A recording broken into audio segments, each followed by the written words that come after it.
If you walked into the Bush Temple of Music when it opened in 1902, you probably would have heard pianos playing everything from Beethoven to The Entertainer, the popular ragtime song that came out that year. Step inside in the coming months, and you might hear the sounds of power saws, drills, and air compressors.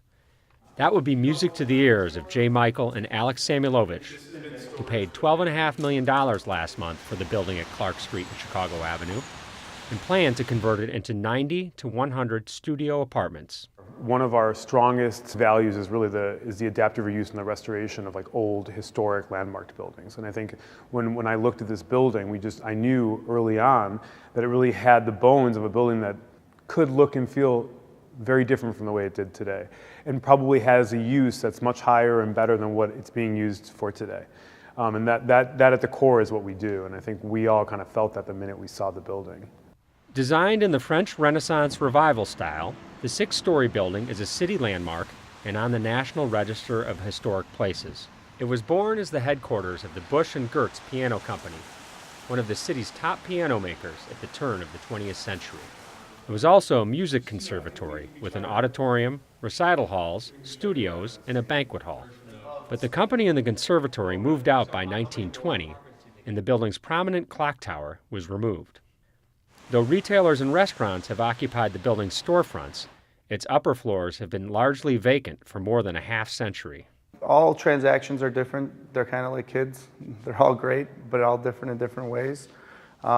This one stood out because we felt like there was a lot of opportunity. I felt like this could become our trophy asset. And for us, this, I think our last 10 years of experience have built us up the opportunity to acquire this asset and learn how to maximize the value out of every square inch of the entire building and site.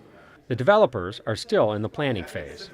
They're in the process of hiring an architect for the apartment conversion, which could cost about $15 million on top of the purchase price.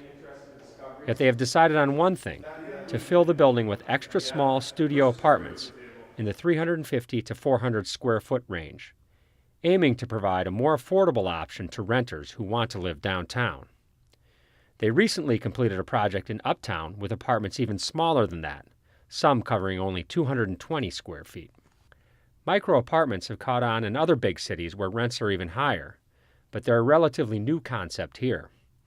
Michael says price isn't the only reason they make sense. I think price is a big upside in terms of why we like micro-living for consumers. One of the big upsides for consumers is that you learn to live with what you really need and not all this junk that you just want. I think there's a real big upside in that lifestyle, and I think a lot of people are starting to try to live that way.